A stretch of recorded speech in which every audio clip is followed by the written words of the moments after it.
नमस्ते दोस्तों, स्वागत है गंगास किचन में। आज मैं आपके लिए लेकर आई हूँ ऐसी हेल्दी लड्डू जो सिर्फ स्वाद में ही नहीं बल्कि सेहत के लिए भी बेहद फायदेमंद है। ये लड्डू दिन भर एनर्जी बनाए रखते हैं, बच्चों के टिफिन में देने के लिए भी एकदम परफेक्ट है। सुबह सुबह अगर घर के हर सदस्य को एक लड्डू दे दिया जाए तो पूरे दिन ताकत और गर्माहट बनी रहती है। तो चलिए फटाफट हम इस रेसिपी को बनाना शुरू करते हैं। आप एंड तक मेरे साथ बने रहिए। सबसे पहले हम गैस पे कढ़ाई रख लेंगे और इसके अंदर 1 कप हम डालेंगे मूंगफली के दाने और इन्हें हमें मीडियम आंच पर चलाते हुए अच्छे से भूनना है तब तक कि ये क्रिस्पी नहीं हो जाते और इनके का जो छिलका है वो आसानी से नहीं निकल जाता। इतना हमें इन्हें भून के तैयार करना है। तो यहाँ पर देखेंगे ये बहुत अच्छे से भून चुके हैं और बस इन्हें हमें यहाँ से हटा लेना है। और तो यहाँ पर देखेंगे मैंने इन्हें ठंडा होने के बाद इनके छिलके बहुत अच्छे से निकाल लिए हैं और ये दाने में मिक्सर जार में डाल रही हूँ।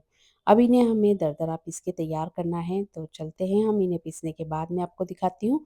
तो ये देखिए कुछ इस तरीके से ये पीस के तैयार हुए हैं और मैं हाथ में लेके दिखाती हूँ। ये देखिए कहीं कहीं पर इनमें दाने दिख रहे हैं, इसी तरीके से हमें पीस के तैयार करना है। अब यहाँ पर हम कढ़ाई रख लेंगे और कढ़ाई के अंदर डालेंगे 2 चम्मच घी और फिर इसके बाद हम इसके अंदर डालेंगे बादाम बारीक कटी हुई। मैंने हाथों से इसे काट के तैयार कर लिया था।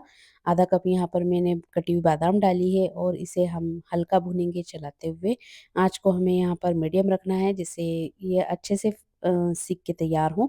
और इसके बाद मैं डाल रही हूँ यहाँ पर ये दाग जो कि बड़ी वाली है। आप यहाँ पर छोटी वाली दाग डाल सकते हैं। इन्हें भी चलाते हुए हमें अच्छे से भूनना है। जब ये दोनों चीज़ें अच्छे से भून जाती है तो फिर हम इन्हें किसी बर्तन में निकाल लेंगे। तो यहाँ पर मैं इसे हटा रही हूँ और इस बर्तन में इसे निकाल रही हूँ क्योंकि यहाँ से मुझे जगह चेंज करनी पड़ती है, इसलिए मैंने इसी के ऊपर रख के मैं आपको दिखा रही हूँ सामान निकाल कर। फिर से हम इसी कढ़ाई को रख देंगे, इसके अंदर फिर से हम घी डालेंगे और फिर हम डालेंगे जो हमने मूँगफली के दाने भून कर पीस कर तैयार किए थे, इस मूँगफली के दानों को इसके अंदर हम डाल देंगे। मतलब पीसे हुए दानों को हम इसके अंदर डालेंगे। धीमी आँच पे चलाते हुए हमें इसे भून के तैयार करना है और जैसे ही ये भून जाता है, हल्का कलर चेंज हो जाता है इसका, तो फिर हम इसे किसी बर्तन में निकाल लेंगे। तो यहाँ पर देखेंगे मैंने चलाते हुए इसे भून लिया है और ये कुछ इस तरीके से भून के तैयार हुआ है। तो बस हमें इतना ही भूनना है और इसे यहाँ से हम हटा लेंगे। अब जिस बर्तन में हमने ड्राई फ्रूट निकाल के रखे थे उसी बर्तन में इसे भी निकाल लेंगे। अब इसके अंदर हम डालेंगे आधा कप घी। घी डालने के बाद इसके अंदर हम डालेंगे 2 कप गेहूं का आटा। जो रेगुलर हम काम में लेते हैं वही गेहूं का आटा लेना है और इसे चलाते हुए हमें बहुत अच्छे से भुनना है तब तक कि इसके अंदर से अच्छी सी खुशबू नहीं आने लग जाती और इसका कलर चेंज नहीं हो जाता। तो मैं आपको आगे स्टेप बाय स्टेप बताऊंगी इसमें और कितना हमें घी ऐड करना है और किस तरीके से भुन के तैयार करना है। तो यहाँ देखिए कुछ देर मैंने इसे भुना है और इसका कलर कुछ इस तरीके से चेंज हुआ है और इसके अंदर मैंने फिर से डाला है 1/4 कप घी और हम इसे फिर से चलाते हुए भुनेंगे। तो यहाँ पर देखेंगे इसे हमने भुना है घी डालने के बाद और अच्छे से हमें भुनना है। इसके अंदर हम घी डालते जाएँगे और भूनते जाएँगे। तो यहाँ पर देखेंगे मैंने फिर से 1/4 कप घी डाला है और इसे चलाते हुए हमें फिर से भुनना है।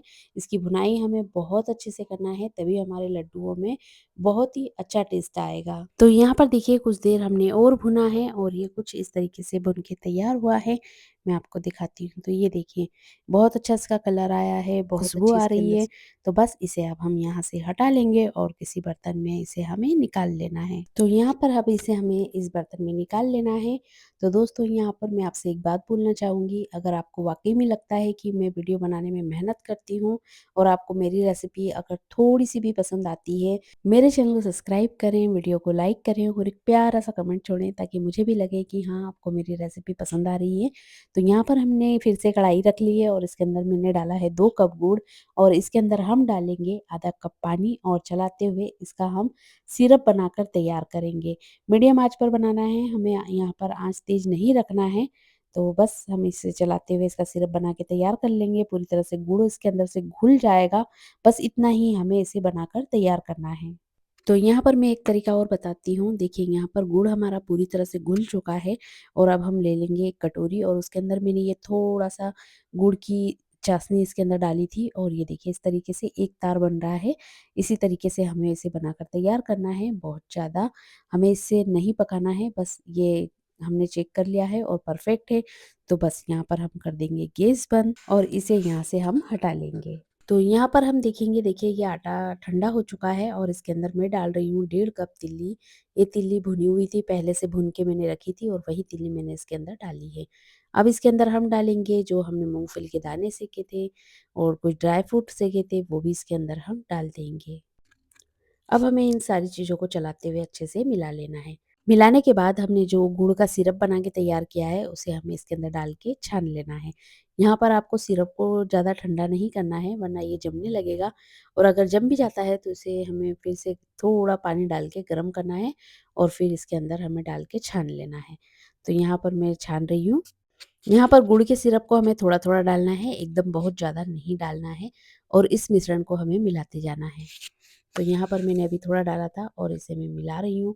यहाँ पर कोशिश करें आप बड़ा बर्तन लें, ये बर्तन मुझे थोड़ा छोटा लग रहा है, इसलिए मिलाने में थोड़ी दिक्कत आ रही है। अब हम फिर से इसके अंदर सिरप डालेंगे, तो हमें थोड़ा-थोड़ा और उतना ही सिरप डालना है जितना कि हमारे लड्डू बन जाए। तो यहाँ पर देखिए ये सिरप मैंने फिर से इसके अंदर डाला है, तो इसी तरीके से आपको भी थोड़ा-थोड़ा करके ही इसके अंदर डालना है। तो यहाँ पर देखिए ये बहुत अच्छे से हमने मिला लिया है और ये मिश्रण बहुत अच्छे से मिल चुका है और अब इसके हमें बनाने हैं लड्डू। तो यहाँ पर देखिए अभी ये गरम है, तो यहाँ पर थोड़ा अभी नरम लग रहा है, जैसे-जैसे ये ठंडा होता जाएगा ये थोड़ा सख्त हो जाएगा और इसके लड्डू भी बहुत ही टेस्टी और बहुत ही अच्छे बनकर तैयार होंगे।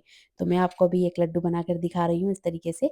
इसी मिश्रण के सारे लड्डू हमें इसी तरीके से बना के तैयार कर लेना है। तो यहाँ पर देखिए इतने मिश्रण से इतने सारे लड्डू बनकर तैयार हुए हैं और मैं एक लड्डू आपको हाथों में लेकर तोड़ के दिखाती हूँ अंदर से किस तरीके से बनके ये तैयार हुआ है। तो दोस्तों ये थी हमारी हेल्दी और टेस्टी लड्डू रेसिपी और आपको मेरी यह रेसिपी पसंद आई हो तो लाइक करें, कमेंट करें और अपने फैमिली मेंबर दोस्तों के साथ शेयर ज़रूर करें ताकि वो भी इस हेल्दी रेसिपी बनाकर इसका स्वाद ले सकें। तो जल्दी मिलते हैं एक और आसान रेसिपी के साथ, जब तक अपना ढेर सारा ख्याल रखें।